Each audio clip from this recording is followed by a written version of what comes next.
नमस्कार, ये आकाशवाणी है। अभी आप रायनोमी से समाचार सुनेंगे।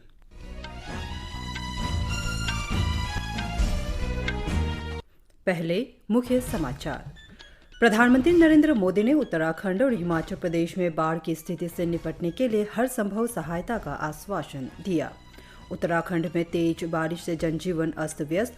मौसम विभाग ने हिमाचल प्रदेश, पंजाब, हरियाणा और दिल्ली में कुछ राहत का अनुमान व्यक्त किया। वित्त मंत्री निर्मला सीतारमण आज नई दिल्ली में वस्तु और सेवा कर परिषद की 50वीं बैठक की अध्यक्षता कर रही है। विदेश मंत्री सुब्रमण्यम जयशंकर आज मालदीव के विदेश मंत्री अब्दुल्ला शाहिद से बातचीत करेंगे और इन्वेस्टमेंट बैंक गोल्डमैन सैक्स का कहना है कि भारत 2075 तक जापान, जर्मनी और अमेरिका को पीछे छोड़ते हुए दुनिया की दूसरी सबसे बड़ी अर्थव्यवस्था बनने की ओर अग्रसर। अब समाचार विस्तार से। प्रधानमंत्री नरेंद्र मोदी ने बाढ़ की समस्या से निपटने के लिए उत्तराखंड और हिमाचल प्रदेश की सरकार को हर संभव सहायता का आश्वासन दिया है। श्री मोदी ने हिमाचल प्रदेश और उत्तराखंड सहित देश के अन्य हिस्सों में अत्यधिक वर्षा से उत्पन्न स्थिति का जायजा लिया है। उन्होंने इस संबंध में वरिष्ठ मंत्रियों और अधिकारियों से भी बातचीत की। प्रधानमंत्री कार्यालय ने एक ट्वीट संदेश में कहा है कि प्रशासन, राष्ट्रीय आपदा मोचन बल और राज्य आपदा मोचन बल प्रभावित लोगों की हर संभव सहायता के लिए लगातार कार्य कर रहे हैं। उत्तराखंड के मुख्यमंत्री पुष्कर सिंह धामी ने कहा कि राज्य में हुए जानमाल और फसलों के नुकसान, सड़कों की स्थिति, चार धाम यात्रा तथा कांवड़ यात्रा के बारे में प्रधानमंत्री को विस्तृत जानकारी दी गई है। श्री मोदी ने हिमाचल प्रदेश के मुख्यमंत्री सुखविंदर सिंह सुक्खू से भी टेलीफोन पर बातचीत की। उन्होंने प्रधानमंत्री को राज्य में जानमाल के नुकसान के बारे में जानकारी देते हुए केंद्र सरकार से विशेष आर्थिक पैकेज देने का आग्रह किया। उत्तराखंड के अधिकांश क्षेत्रों में तेज बारिश के कारण आम जनजीवन प्रभावित हुआ है। देहरादून सहित राज्य के अन्य मैदानी क्षेत्रों में भारी बारिश के चलते जल भराव की समस्या उत्पन्न हुई, जिससे लोगों को भारी जाम का सामना करना पड़ा। देश के पहाड़ी इलाकों में मूसलाधार बारिश और भूस्खलन के कारण 100 से ज्यादा सड़कें यातायात के लिए अवरुद्ध हो गई हैं, जिनको खोलने के युद्ध स्तर पर प्रयास किए जा रहे हैं। केदारनाथ राष्ट्रीय राजमार्ग सिरोपगढ़ के पास, जबकि बद्रीनाथ राष्ट्रीय राजमार्ग कई जगहों पर मलबा आने के कारण यातायात के लिए अवरुद्ध है। उधर उत्तरकाशी जिले में कल रात गंगोत्री राष्ट्रीय राजमार्ग पर गंगनानी के पास पहाड़ी से आए मलबे में दबने से 4 लोगों की मृत्यु हो गई। इस बीच मौसम विभाग ने अगले 2 दिनों के लिए राज्य में भारी से बहुत भारी बारिश का रेड अलर्ट जारी किया है। मौसम विभाग ने हिमाचल प्रदेश, पंजाब, हरियाणा और दिल्ली में कुछ राहत का अनुमान व्यक्त किया है। मौसम विभाग के वरिष्ठ वैज्ञानिक R.K. जैनामनी ने कहा कि यहां शनिवार से हो रही वर्षा से आज कुछ राहत मिलने की संभावना है। पंजाब में कल रात वर्षा से थोड़ी राहत मिलने के बावजूद आज हिमाचल प्रदेश में विभिन्न नदियों, उनके सहायक नदियों और अन्य नहरों के जलस्तर में वर्षा के कारण वृद्धि जारी है।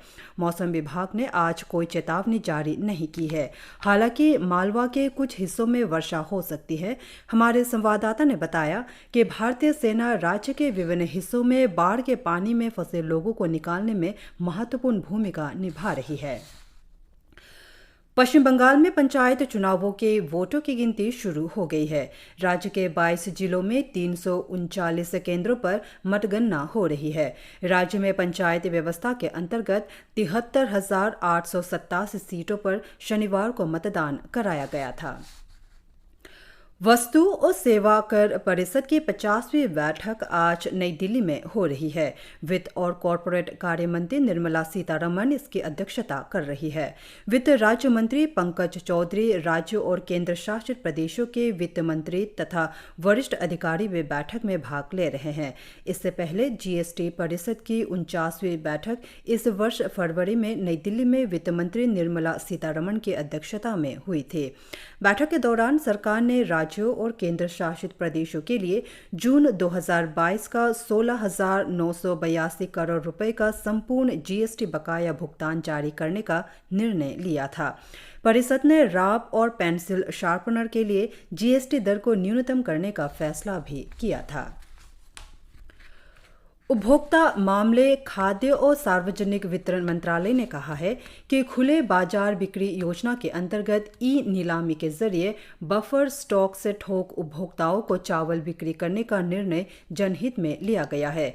नई दिल्ली में मीडिया को संबोधित करते हुए खाद्य सचिव संजीव चोपड़ा ने कहा कि लोगों की अनाज की जरूरतों को पूरा करने के लिए और अधिक चावल दिए गए हैं, क्योंकि खराब मौसम के कारण चावल की आपूर्ति में कमी आने की संभावना है। श्री चोपड़ा ने कहा कि भारतीय खाद्य निगम ने खुदरा मूल्य को नियंत्रित करने के लिए चावल की ई नीलामी शुरू कर दी है। उन्होंने बताया कि निगम बाजार को एक संदेश भी देना चाहता है कि सरकार के पास इस समय चावल काफी मात्रा में उपलब्ध है। 2023-24 की तीसरी ई नीलामी कल शुरू होगी। मालदीव के विदेश मंत्री अब्दुल्ला शाहिद आज नई दिल्ली में विदेश मंत्री एस जयशंकर से मिलेंगे। वे द्विपक्षीय, क्षेत्रीय और आपसी हितों के अंतर्राष्ट्रीय मुद्दों पर चर्चा करेंगे। दोनों नेता भारतीय अनुदान सहायता के अंतर्गत परियोजना विकास समझौतों के आदान प्रदान का साक्षी भी बनेंगे। श्री शाहिद कल शाम भारत की 3 दिवसीय आधिकारिक यात्रा पर नई दिल्ली पहुंचे। श्री शाहिद नई दिल्ली में विश्व मामलों की भारतीय परिषद पर 43वां सप्रू हाउस व्याख्यान भी देंगे। विदेश मंत्रालय ने बताया कि मालदीव हिंद महासागर क्षेत्र में भारत का मुख्य समुद्री पड़ोसी है। इस तरह मालदीव इस क्षेत्र में प्रधानमंत्री की सभी के लिए विकास और सुरक्षा तथा पड़ोसी प्रथम की नीति की दृष्टि में विशेष स्थान रखता है। मंत्रालय ने बताया कि मालदीव के विदेश मंत्री की यह यात्रा दोनों देशों की ओर से होने वाली उच्च स्तरीय यात्राओं का एक हिस्सा है। इस यात्रा से दोनों देशों के बीच द्विपक्षीय सहयोग और मजबूत होंगे। दक्षिण पूर्व एशिया के शीर्ष राजनयिक दक्षिण चीन सागर के तनावों और म्यांमार के खूनी राजनीतिक संकट का समाधान करने के दबाव के बीच आज इंडोनेशिया में एकत्रित हो रहे हैं। दक्षिण पूर्व एशियाई देशों के संगठन के विदेश मंत्रियों की बैठक क्षेत्र की चुनौतियों के साथ निपटने में इस समूह की एकता और विश्वसनीयता पर घिरे संदेह के साये में हो रही है। इनमें म्यांमार के लिए आसियान शांति योजना पर अर्थपूर्ण प्रक्रिया की कमी प्रमुख है। 2021 में एक सैन्य तख्तापलट में सत्ता पर कब्जा जमाने के बाद म्यांमार के सैन्य शासकों ने इस शांति योजना पर सहमति दिखाई थी और हिंसा को तत्काल रोकने का आह्वान किया था। इस सप्ताह के अंत में आसियान पूर्व एशिया शिखर सम्मेलन और आसियान क्षेत्रीय मंच की बैठक भी करेगा। इन बैठकों में अमेरिका के विदेश मंत्री एंटनी ब्लिंकन और रूस के विदेश मंत्री सर्गेई लावरोव भागीदारी करेंगे। निवेश बैंक गोल्डमैन सैक्स ने कहा है कि भारत 2075 तक जापान, जर्मनी और अमेरिका को पीछे छोड़ते हुए विश्व की दूसरी सबसे बड़ी अर्थव्यवस्था होगी। 140 करोड़ की आबादी के साथ भारत का सकल घरेलू उत्पाद बढ़कर $52.5 ट्रिलियन हो जाने का अनुमान है, जो अमेरिका के सकल घरेलू उत्पाद के अनुमान से अधिक है। गोल्डमैन सैक्स ने हाल की एक रिपोर्ट में कहा है कि बढ़ती आबादी, नवाचार और प्रौद्योगिकी, उच्च पूंजी निवेश तथा श्रमिकों की बढ़ती उत्पादकता के कारण भारत की प्रगति का पूर्व अनुमान लगाया गया है। इसमें कहा गया है कि अधिक रोजगार सृजित करके बड़े श्रम बल को लाकर सेवाओं तथा विनिर्माण की क्षमता को बढ़ाने में निजी क्षेत्र के लिए ये उपयुक्त समय है। श्रम बल की भागीदारी, प्रतिभाओं का विशाल पूल और काम करने में सक्षम आबादी कुछ ऐसे कारक है जो भारत को विश्व में 2075 तक दूसरी सबसे बड़ी अर्थव्यवस्था बनाएगा। आज विश्व जनसंख्या दिवस है। यह दिन हर वर्ष 11 जुलाई को मनाया जाता है। इसका उद्देश्य विश्वव्यापी जनसंख्या के प्रति लोगों की जागरूकता बढ़ाना है। शुरुआत में यह दिवस पहली बार 11 जुलाई 1990 को 90 से अधिक देशों में मनाया गया था। इस वर्ष का विषय है लैंगिक समानता की शक्ति को उजागर करना, दुनिया की अनंत संभावनाओं को अनलॉक करने के लिए महिलाओं और लड़कियों की आवाज को ऊपर उठाना।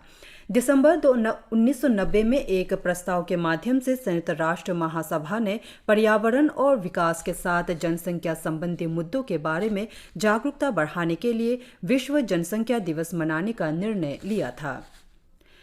नेपाल में 5 मेक्सिको के नागरिकों और एक पायलट सहित 6 लोगों को ले जा रहा एक निजी वाणिज्यिक हेलीकॉप्टर आज माउंट एवरेस्ट क्षेत्र के निकट लापता होने के बाद दुर्घटनाग्रस्त हो गया। इस हेलीकॉप्टर पर सवार सभी 6 लोगों की मृत्यु हो गई। दुर्घटना स्थल से 6 लोगों में से 5 के शव बरामद कर लिए गए हैं। इसके साथ ये समाचार बुलेटिन समाप्त हुआ। नमस्कार।